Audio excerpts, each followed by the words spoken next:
Hey, welcome, all my right thinkers. Thanks for tuning in to check out your boy, Free Fall Thinking Right out here in the lab. I do what I do. I got a lesson I just started finishing up. This is gonna be like a part two, but you know what we do. Let's go.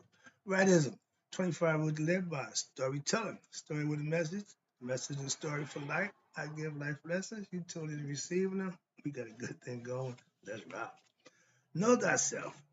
Oh, I ain't doing that wrong. Right thinking mission is what I'm on. And that is to enlighten, inspire, educate, and motivate you, the individual, to a higher spiritual level of enlightenment. Right thinker's way of life through mental and spiritual discipline daily will help and guide you to obtain your goal, spiritual enlightenment, aka know thyself. My mission is to give you all the tools and information you need to make that happen for yourself. That's my agenda. It ain't hidden. I want you to know just what I'm trying to do. Get you to know you. Let's go. So I asked the question, do you know you? Some people, it's rhetorical.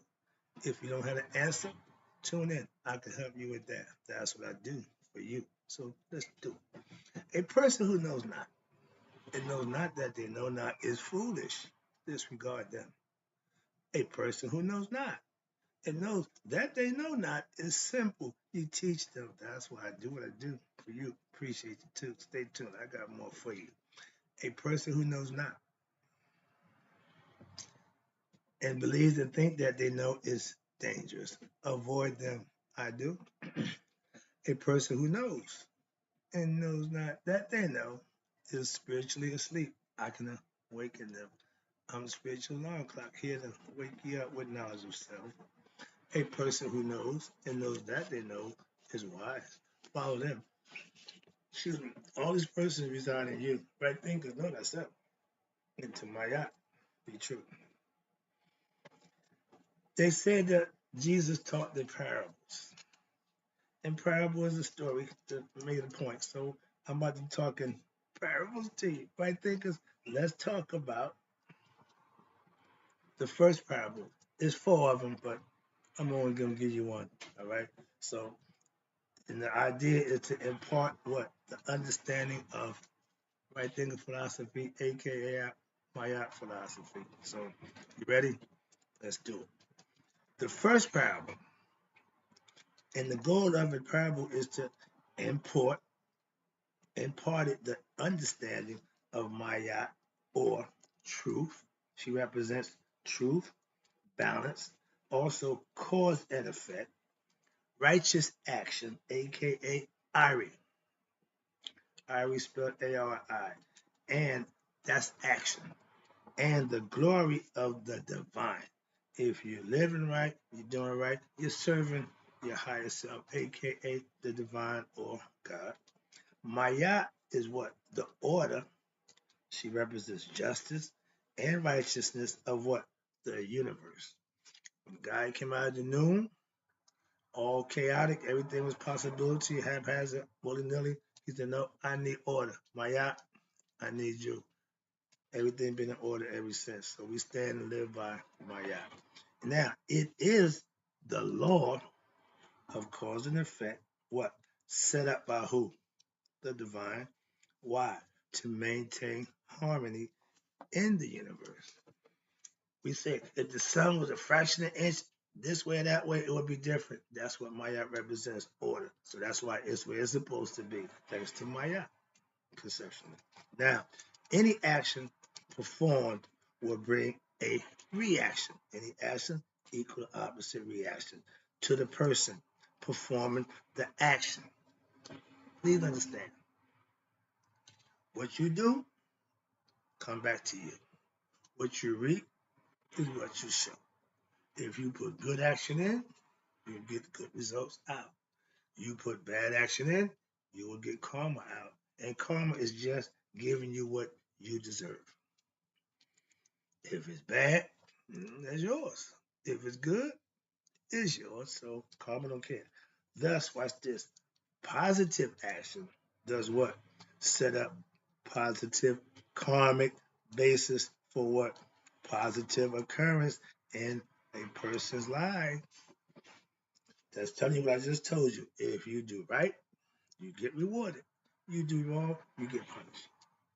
Moving on. Now let's talk about negative actions set up what? Negative karmic basis for what? Negative occurrences to happen where? In your life. Again, fetters, self-inflicted issues that you brought upon yourself, your choice. It may not be what? Right away. It don't happen right away. But guess what? It will occur at some point in time in your life. Meaning you can't get away with it. Simply, that's what I'm trying to tell you. If we were to teach our young kids about karma, about consequences, about reaping what you sow, and that's what we should be doing. But if they had that concept, they'd be a lot better off when they get 12, 13 years old. They won't be so promiscuous and so curious about a whole bunch of stuff. I'm just saying. Therefore, watch this. So when you do the negative stuff, it come back again. So therefore, it is what? Important to hold what? Pure thoughts. Thoughts are powerful. And if you keep them pure, or my man said, positive thinking, okay, no problem with that.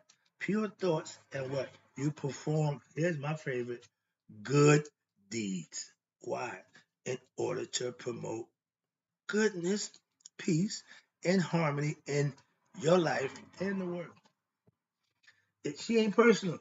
If you doing it for you, you should do it for the world, society. And the ancient society lived on that premise that everybody helped out, everybody did what they're supposed to do. So they had no need for jails and police and armies.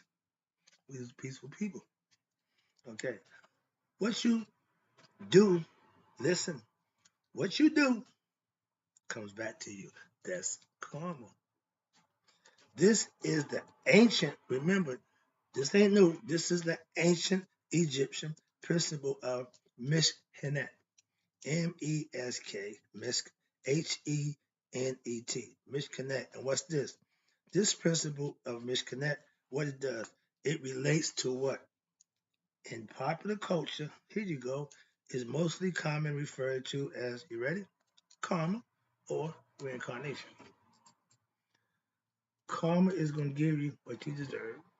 And if you didn't wake up, you're going to get reincarnated. What is irony? Good question. The answer to this question can be found in the Per M. Haru book, text, or Book of Enlightenment, also incorrectly known as the Book of the Dead. We got to make sure that emphasis, but it's really Book of Coming Forth by Day. How about that? And the goddess Mishkenet presides over the future birth of an individual, but she represents only, listen, the culmination of the process, which has come to be known as Ankh, meaning reincarnation, meaning you fail judgment. Now, in modern times, in reality, it is who? The individual, listen to this one, who determines his or her own fate. How? By your actions that they perform where? In life, right here. However, like that. However, the wisdom of the ancient Egyptian sages dictated what? That the process should be explained in what?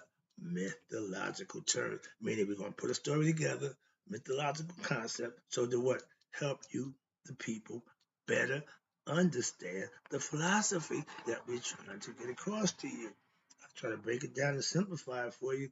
A lot of people can read this and might not really be understanding. So my goal is to read it so you can understand it. Well, I'm gonna break it down for you. I understand it. And when you can make a philosophical, mythological term to help people better understand your philosophy, the process works as follows. You ready? Now I got my book here. This is my book I'm reading from. But one of my other boys have the habit here. This shows you the judgment they seen. You see that in the bottom, you see the guy standing up? You see that brick over top of his head? That's Mishkenet. She's in the bird from brick form. You see a bird behind him with a bar? That's the spirit. But you see The head of Anu is on that bird. That means he passed. Why? The connection's been made. The conscious made a connection. See the two twins right there? That's harvest and destiny. Okay, those are aspects and qualities, aspects of your character that at Judgment Day come into play. Okay, so hope you get the concept. Wish I had a big screen. I can show you all that and do that fancy stuff. I ain't that big, so take what you can get. I'm giving you what I got. Let's go. So now I just discovered. I just broke down the divinities, Shah, which is the guy standing there representing you. Okay. Who is he? Shah and Ren Nunat. That's the two females right next to him. They govern what the individual's fate or destiny and their fortune. These deities, watch this, are the hands of the great God Tahuti. Why? Because he symbolizes the intellectual development of a human being. Excuse me. And he inscribes, a person's faith. Once what? They have faced the scales of Maya. He's standing there. He's keeping records. He's there too. He got this. He's standing by Ahmet. And if he write down pass, Ahmet don't get to eat. If he write down fail, that still hit the ground, he gets to eat. And that's what is taking away your conscience for the next time your spirit come into the body. It has no conscience of itself. Why? It didn't get enlightened. It don't know itself. Hence, know thyself. Before Judgment Day, they give you everything to go on, so you need to understand what you need to be doing. And I'm gonna break it down. Watch this. We getting there. Now, that is what's this. That is they are, listen, judged in reference to their past ability to what? Live or uphold the Maya philosophy in life. Righteous living, virtuous living, good deeds, good irony. All those things are Maya philosophy that you practice and you learn. 42 confessions of what you have not done. Now, a person's intellectual capacity reflects in what? Their actions. Stupid is as stupid does. Ignorant is as ignorant does. Intellect is as intelligence is. So they all suit the purpose. Watch this. Thus, watch this. It is fitting for what? The intellect to judge its own actions. What they're saying is, you gonna judge you. How about that? Further, watch this. God does not judge anyone. We hear that again? Furthermore, God does not judge anyone. Well, I thought we got judgment day. Because we are all essentially gods and goddesses, meaning we got male and female, and sparks of what? The same divinity. So, conceptually, God within us, the God that's within us, which where he is, judges us, your intellect, your memory bank, your consciousness, your ability to know. Watch this. And this is an objective judgment, which what? Which only the individual is responsible for, and what? It occurs at the unconscious level of the mind beyond any interference from what? A person's personality, which is your ego, or your ego consciousness, which is on the surface level, of the mind. The unconscious is deep. Therefore, one's conscious desires, watch this, the surface desires, go to heaven at the time of death, or one's conscious repentance at the time of death for what? For the misdeeds, unrighteous living in his life cannot overcome what? The weight of the heart that it carries, the weight of the Iri, your actions. Your heart is weighed down.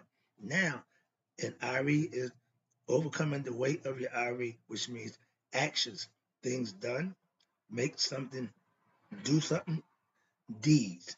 Iri, karma. One has set up during what? A lifetime. So it's important to what? Begin when? Now to what? Purify the heart. Again, why?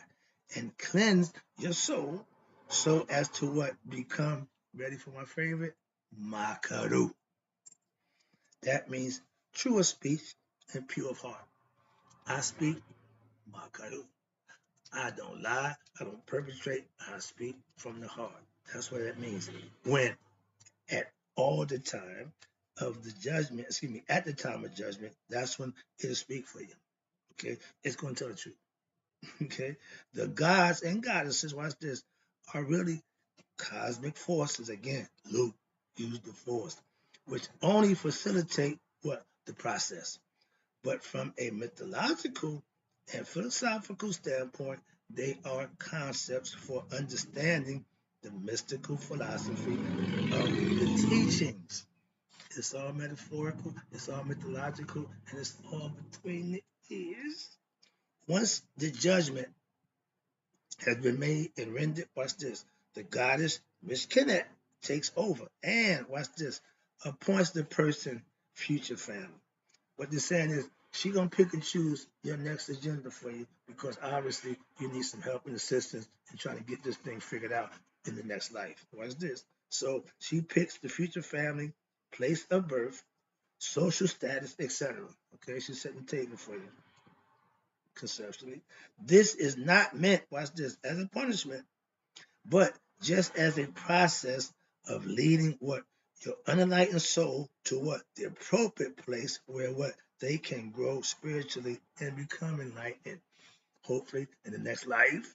So, excuse me, if before you die you decide to be a musician, okay, the goddess will what send you to a country or a family, and hopefully the circumstances where this desire can be pursued, and hopefully by doing that you'll find yourself and become knowledgeable of yourself, chasing your dream. That's the concept. That's the idea. So watch this. Now, if you were a mother, here you go. In the past life, guess what? You will end up in a place, in a situation. You ready? Where you will experience what?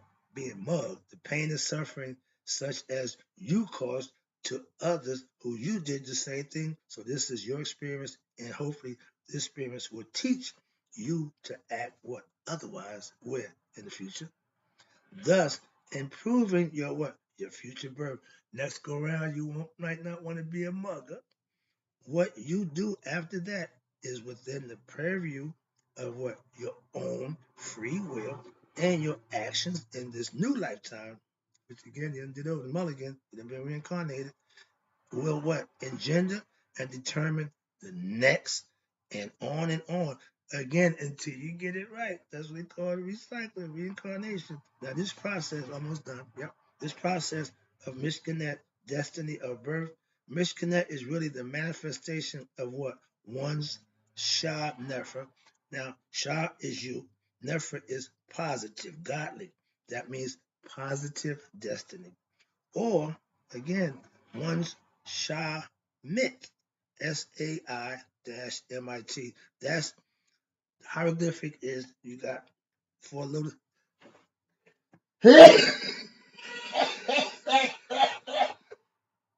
Excuse me. Thank you. Whoever blessed me. Appreciate it. But you got the hieroglyphic for this one is the four plants. You got the bird. You got the two nether signs, right? Then you got the cup. But then you got a man with a hatchet to his head. I don't know if you can see that fine print, but that's who Set represent. Can you see him in there? Yeah, you see him down there with the hatchet to his head? Okay. That's what being egotistical is like. That's the concept. They're showing you that's the hieroglyphic. And that means negative destiny. Ain't nothing positive going down for you with a hatchet going to your head, aka self-destructive. Wrap it up. Now this is one's harvest. Meaning you get what you deserve, or what one reaps from what one's action. Again, you cause this on yourself. And who's the judge? You of yourself. Who know you better than you? That's the point. Last one, wrapping it up. So this is a process leading to what? That's never good. Means bad. Means reincarnation. So you're gonna have to be reincarnated. The object is to lead oneself what on a process of increasingly better birth situation until what it is possible to have a spiritual awakening, and maybe it come in the company of what, a sage and saint who can what, who can then lead you, the person, to what I'm trying to get, all right thinkers, self-discovery, aka know thyself. It's called WRIGHT. When a person achieves this self-discovery, they are referred to as ox, AKH. That means enlightened. Right thinkers become ox and become spiritually enlightened. I can help you with that. That's what I do for you. I'll be back. I got more.